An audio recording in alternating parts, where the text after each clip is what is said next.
नमस्कार। जय भीम साथियों, दैनिक दस्तक पर आपका स्वागत है। मैं हूं आपका होस्ट जीपी गौतम। झालावाड़ राजस्थान, जहां एक स्कूल की बिल्डिंग भर भरा कर गिर जाती है और इस गिरने के बाद करीब 7 छात्रों की वहीं पर मौत हो जाती है और 17 गंभीर रूप से घायल हो जाते हैं। बताया यह भी जा रहा है कि 60 विद्यार्थी के आसपास उस समय स्कूल के कमरे में मौजूद थे, जिस समय स्कूल का वो कमरे की जो इमारत है वो ढही थी। इस घटना को बीते एक आध दिन ही हुए थे, उसके बाद उदयपुर में दूसरी घटना आ जाती है और एक और स्कूल की बिल्डिंग गिर जाती है। सरकार की लापरवाही है, स्कूल प्रशासन की लापरवाही है, या फिर ये कुदरती निजाम है, ये तो साथियों समय आएगा तब पता चलेगा। लेकिन इस देश की या देश की क्या, इस राज्य की सरकार की बात करें, राजस्थान की बात मैं कर रहा हूं। यहाँ के सीएम हैं भजनलाल शर्मा। उनकी नींद कब खुलती है? जब बहुजन समाज पार्टी का दल झालावाड़ की घटना पर पहुंच जाता है। वहां पर जाकर वो मीडिया से बात करता है, पीड़ित परिवारों से बात करता है, घटना का जायजा लेता है। तब हमारे सीएम साहब, राजस्थान के जो सीएम साहब हैं, उनकी आखिरकार नींद खुलती है और वो जीर्ण शीर्ण हालत में जो स्कूल है उनकी मरम्मत का आदेश तुरंत में जारी करते हैं। बहुजन समाज पार्टी का प्रतिनिधिमंडल, जिसका नेतृत्व अमर सिंह बंसीवाल जी करते हैं, वो सामुदायिक भवन में जो पीड़ित हैं उनसे मिलने जाते हैं। आप फोटोज में देख सकते हैं। उसके बाद पीड़ित परिवार के घर जाकर मिलते हैं। जो मृतक हैं उनके परिवारों से वो वहां पर मिलते हैं और राजस्थान सरकार के सामने बहुजन समाज पार्टी की तरफ से कुछ मांगे वो रखते हैं। वो कौन कौन सी मांगे हैं वो आप स्क्रीन पर अब देख सकते हैं। इस घटना में मृत बच्चों के पीड़ित परिवारों को 1-1 करोड़ रुपए व उस परिवार के एक सदस्य को सरकारी नौकरी दी जाए। घायल बच्चों के परिवार को 50-50 लाख रुपए की आर्थिक सहायता और एक अच्छे हॉस्पिटल में उनका इलाज करवाया जाए। शिक्षा विभाग के जिन अधिकारियों ने लापरवाही व निष्क्रियता से ये घटना घटी है, उनके खिलाफ 302 में मुकदमा दर्ज, कानूनी कार्रवाई की जाए। शिक्षा मंत्री मदन दिलावर को नैतिक जिम्मेदारी लेते हुए अपने पद से त्याग पत्र देना चाहिए। राजस्थान प्रदेश के सभी विद्यालयों का सर्वे कर जर्जर अवस्था के भवन व स्कूलों में बच्चों को न बैठाकर अस्थायी व्यवस्था की जावे और नए भवन का निर्माण की योजना क्रियान्वित की जावे। 5 बड़ी मांगे साथियों बहुजन समाज पार्टी का प्रतिनिधिमंडल राजस्थान सरकार से करता है। जो मृतक हैं उनको 1 करोड़ और सरकारी नौकरी, जो घायल हैं उनको 50 लाख रुपए और अच्छे इलाज की व्यवस्था, मंत्री दिलावर का इस्तीफा, जो जर्जर हालत में भवन है उनका अस्थायी रूप से संचालन बंद हो और नया भवन की जो स्वीकृति है वो जल्द ही जारी की जाए। और लास्ट में वो कहते हैं जो भी दोषी हैं, चाहे वो स्कूल प्रशासन दोषी है, चाहे वो शिक्षा के अन्य अधिकारी दोषी हैं, उन सभी के पर 302 का मुकदमा चलाया जाए।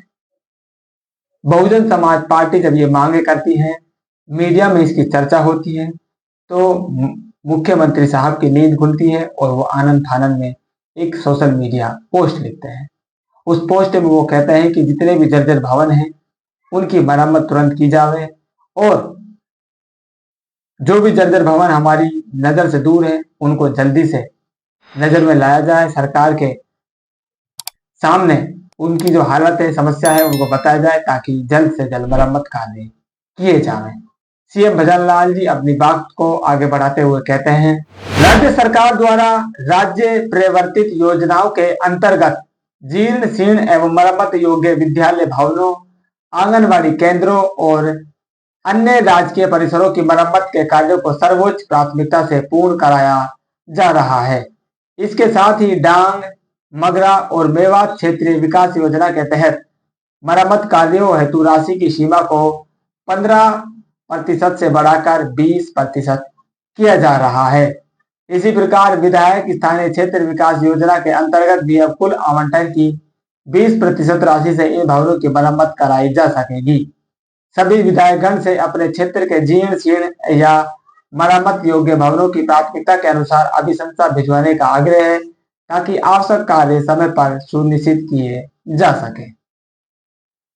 ये सीएम भजनलाल जी का वो आदेश है, या कहें कि निर्देश है, या कहें कि वो सलाह है, जो उन्होंने अपने प्रदेश के जो अधिकारी हैं, जो जिम्मेदार अधिकारी हैं, उनके लिए उन्होंने ये आदेश जारी किया है।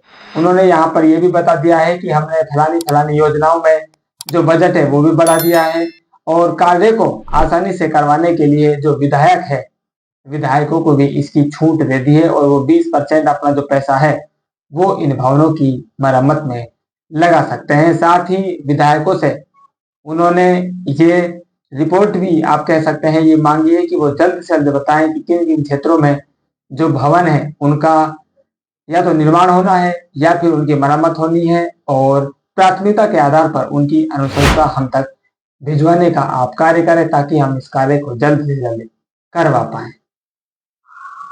यहाँ पर साथियों बात साबित क्या होती है, क्या हमारी सरकारें कोई बड़ा हादसा होने का इंतजार करती हैं कि कोई बड़ा हादसा हो जाए उसके बाद हम वाहवाही लूटने के लिए मरम्मत कार्य करवाएंगे, बजट जारी कर देंगे, और जो मृतक हैं, घायल हैं, उनको अच्छी सुविधाओं के नाम पर हम पूरे राजस्थान में, पूरे देश में वाहवाही लूट लेंगे। क्या ये जनता को ठगने का काम नहीं हो रहा है? क्या ये जनता की जिंदगी से खिलवाड़ नहीं हो रहा है? क्या वो मासूम बच्चे जो वहां पर अपना भविष्य बनाने के लिए जा रहे हैं, उनका भविष्य उस विद्यालय में सुरक्षित नहीं है? और स्कूल प्रशासन क्या कर रहा है, वो भी उसी छत के नीचे बैठकर उन बच्चों को पढ़ाता है। क्या उसकी जिम्मेदारी नहीं बनती है वो सरकार तक अपनी बात को पहुंचाए? क्या उनसे जो उच्च पदाधिकारी हैं उन तक वो अपनी बात को पहुंचाए? अगर वो उनकी बात को नहीं सुन रहे हैं, अगर उच्च अधिकारी उनकी बात को नहीं सुन रहे हैं, तो उनका फर्ज बनता है कि वो आगे इस बात को उठाएं और मीडिया में जाकर या प्रशासन तक जाकर इस बात को पहुंचाया जाए कि भाई फलाना आदमी हमारी बात नहीं सुन रहा है, और हमारे भवन की आप हालत देखिए, ये कभी भी बच्चों के ऊपर गिर सकता है, हमारे ऊपर गिर सकता है। यहाँ कोई जान मान की हानि होती है तो उसका जिम्मेवार कौन होगा? क्या जो लोकल स्कूल प्रशासन है, यानी कि जो टीचर हैं, उनकी यहाँ पर बड़ी जिम्मेदारी नहीं बन जाती है? क्या वो सिर्फ यहाँ पर बच्चों को पढ़ाकर अपना जो काम है वो पूरा कर लेते हैं? क्या उनकी जिम्मेदारी नहीं बनती है कि वो जिस भवन में पढ़ाने आते हैं उस भवन की भी जिम्मेदारी वो लें? अगर कोई नल खराब हो रहा है तो वो नल वहां पर सही करवा के दें। क्या इतना भी नैतिक जिम्मेदारी टीचरों की नहीं बनती है? मोटी मोटी तनख्वाह साथियों टीचर्स को मिलती है, लेकिन सरकारी स्कूलों की हालत क्या है वो आपके सामने है। मैं यहाँ पर सरकारी टीचर्स की जो तनख्वाह मिलती है साथियों, उसकी चिढ़ने की बात नहीं कर रहा हूं, बल्कि एक नैतिक जिम्मेदारी की बात करता हूं। जो उनका कार्य स्थल है, उस कार्य स्थल की तो कम से कम देखभाल उन कर्मचारियों को करनी चाहिए जहां से उनकी रोजी रोटी चलती है। सवाल साथियों बहुत सारे हैं, लेकिन बहुजन समाज पार्टी ने आज राजस्थान के मुख्यमंत्री की नींद खोलने का काम किया है, और किस तरह से लापरवाही बरती जा रही है वो सारी पोल उन्होंने जनता के सामने लाकर रखी है। आप लोगों का क्या कहना है? अपनी राय कमेंट करके जरूर बताएं। मिलते नहीं अपडेट में, तब तक के लिए जय भीम।